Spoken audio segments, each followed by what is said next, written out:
A Dance in Fire by Argonian Account. A Clerk's Adventures in Valenwood. Chapter 3. Mother Pascot disappeared into the sordid hall that was her tavern, and emerged a moment later with a scrap of paper with Leo Des familiar scrawl. Decumus Scotti held it up before a patch of sunlight that had found its way through the massive boughs of the tree city, and read: Scotti, so you made it to Falinesti, Valenwood. Congratulations! I'm sure you had quite an adventure getting here. Unfortunately, I'm not here anymore, as you probably guessed. There's a town downriver called Athey I'm at. Get a boat and join me. It's ideal. I hope you brought a lot of contracts, 'cause these people need a lot of building done. They were close to the war, you see, but not so close they don't have any money left to pay. Haha. Meet me down here as soon as you can.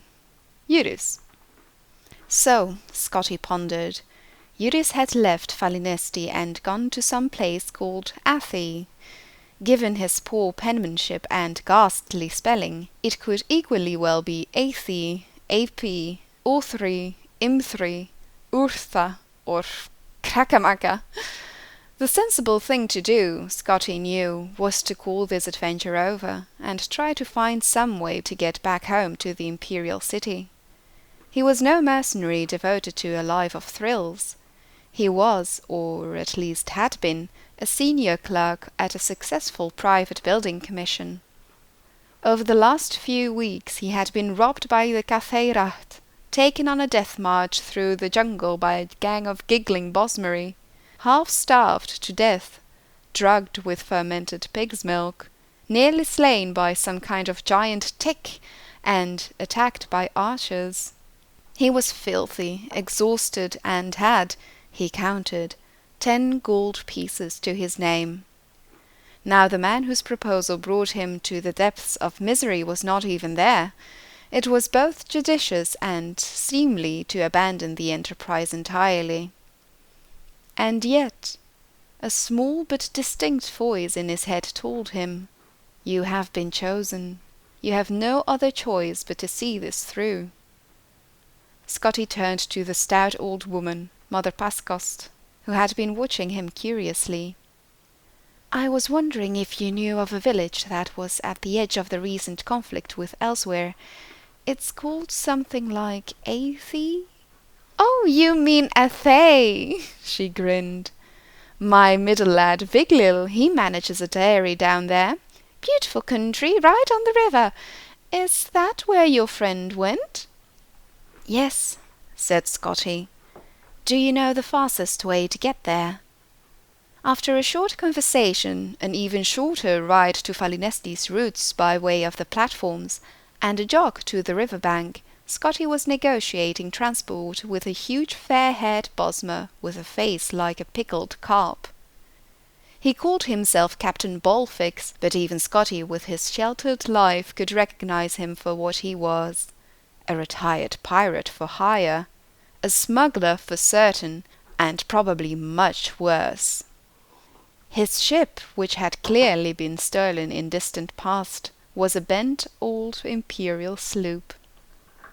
50 gold and we'll be in Athay in 2 days' time, boomed Captain Bolfix expansively. "I have 9 gold pieces," replied Scotti, and feeling the need for explanation, added, "I had 10, but I gave 1 to the platform ferryman to get me down here."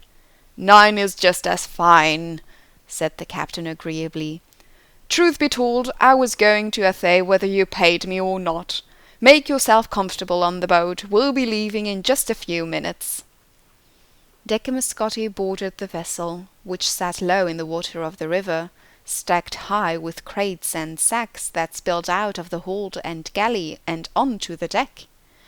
Each was marked with stamps advertising the most innocuous substances: copper scraps, lard, ink, high rock meal marked for cattle, tar, fish jelly.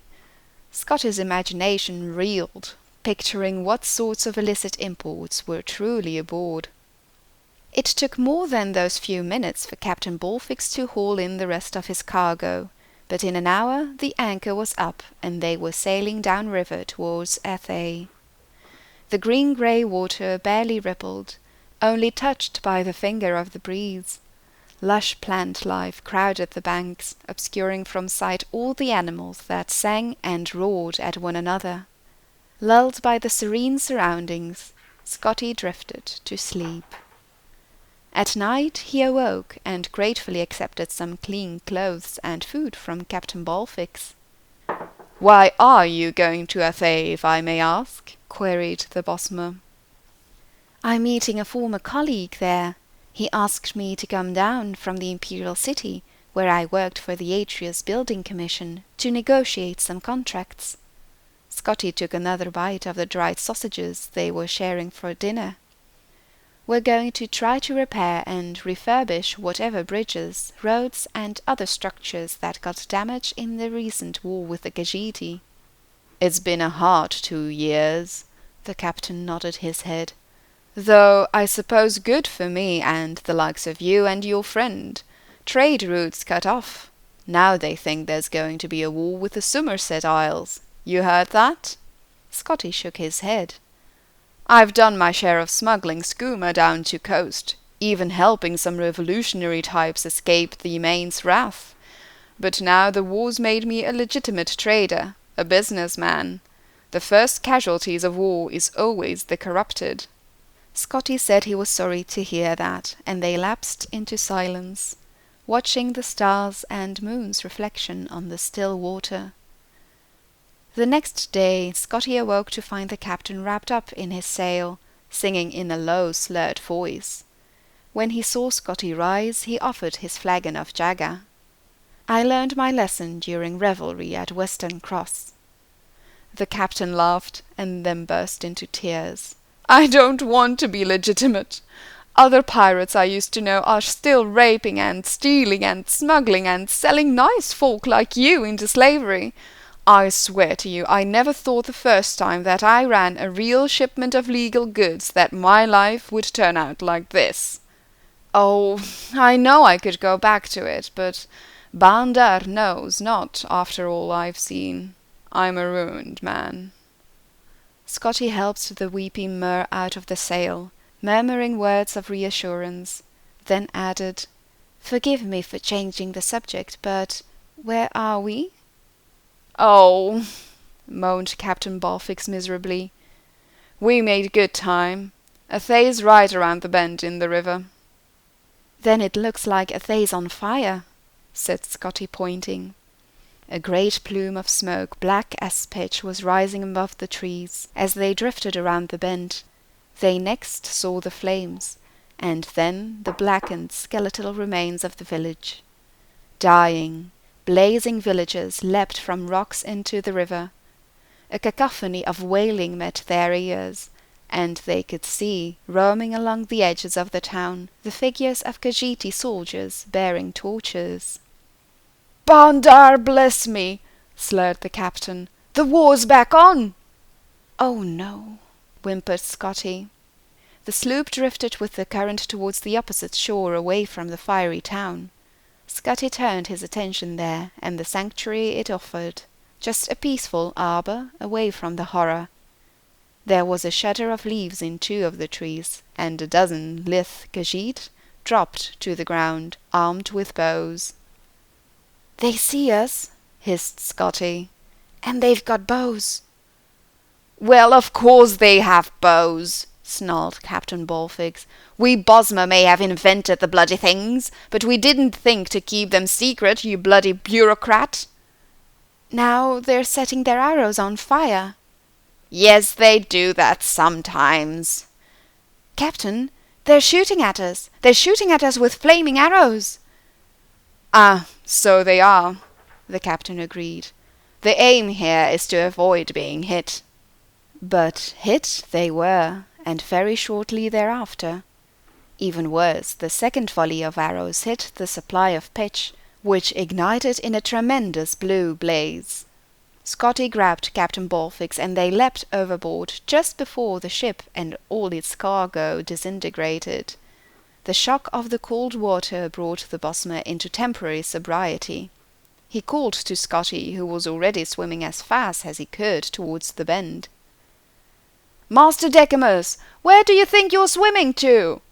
"Back to Falinesti," cried Scotti. "It will take you days, and by the time you get there, everyone will know about the attack on Cathay. They'll never let anyone they don't know in. The closest village downriver is Grenos. Maybe they'll give us shelter." Scotti swam back to the captain, and side by side they began paddling in the middle of the river past the burning residue of the village. He thanked Mara that he had learned to swim. Many a Cyrodiil did not, as largely landlocked as the imperial province was. Had he been raised in Mirkorup or Artemon, he might have been doomed, but the imperial city itself was encircled by water, and every lad and lass there knew how to cross without a boat, even those who grew up to be clerks and not adventurers. Captain Bolfix's sobriety faded as he grew used to the water's temperature. Even in wintertide the Xylo River was fairly temperate, and after a fashion even comfortable. The Bosmer's strokes were uneven, and he'd stray closer to Scotti and then further away, pushing ahead and then falling behind. Scotti looked to the shore to his right. The flames had caught the trees like tinder. Behind them was an inferno, with which they were barely keeping pace. To the shore on their left all looked fair, until he saw a tremble in the river reeds, and then what caused it. A pride of the largest cats he had ever seen. They were auburn-haired, green-eyed beasts with jaws and teeth to match his wildest nightmares, and they were watching the two swimmers and keeping pace. "Captain Bolfix, we can't go to either the shore or the other one, or we'll be parboiled or eaten," Scotti whispered. "Try to even your kicking and your strokes. Breathe, like you would normally. If you're feeling tired, tell me, and we'll float on our backs for a while." Anyone who has had the experience of giving rational advice to a drunkard would understand the hopelessness. Scotti kept pace with the captain, slowing himself, quickening, drifting left and right, while the Bosmer moaned old ditties from his pirate days. When he wasn't watching his companion, he watched the cats on the shore. After a stretch he turned to his right. Another village had caught fire. Undoubtedly it was Grenos. Scotti stared at the blazing fury, awed by the sight of the destruction, and did not hear the captain had ceased to sing. When he turned back, Captain Bolfix was gone. Scotti dove into the murky depths of the river over and over again. There was nothing to be done. When he surfaced after his final search, he saw that the giant cats had moved on, perhaps assuming that he too had drowned. He continued his lonely swim downriver. A tributary, he noted, had formed a final barrier, keeping the flames from spreading further. But there were no more towns. After several hours he began to ponder the wisdom of going ashore. Which shore was the question? He was spared the decision.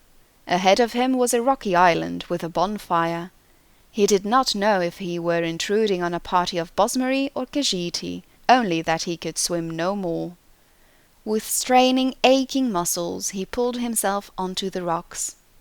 They were Bosmer refugees, he gathered, even before they told him. Roasting over the fire was the remains of one of the giant cats that had been stalking him through the jungle on the opposite shore. "Senche-tiger," said one of the young warriors ravenously. "It's no animal. It's as smart as any cathay-raht or ohms or any other bleeding Khajiiti. Pity this one drowned. I would have gladly killed it. You'll like the meat, though. Sweet from all the sugar these asses eat." Scotti did not know if he was capable of eating a creature as intelligent as a man or Mer, but he surprised himself, as he had done several times over the last days. It was rich, succulent, and sweet, like sugared pork, but no seasonings had been added.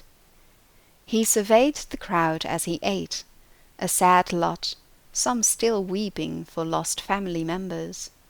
They were the survivors of both the villages of Grenus and Athay, and war was on every person's lips. Why had the Khajiit attacked again? Why, specifically directed at Scotti as a Cyrodiil, why was the Emperor not enforcing peace in his provinces? I was to meet another Cyrodiil, he said to the Bosmer maiden, who he understood to be from Athay. His name is Leodesiurus. I don't suppose you know what might have happened to him? I don't know your friend, but there were many Cyrodiils in Athay when the fire came, said the girl. Some of them, I think, left quickly. They were going to Vindisi, inland in the jungle. I am going there tomorrow, so are many of us. If you wish, you may come as well. Decumus Scotti nodded solemnly. He made himself as comfortable as he could in the stony ground of the river island, and somehow, after much effort, he fell asleep. But he did not sleep well.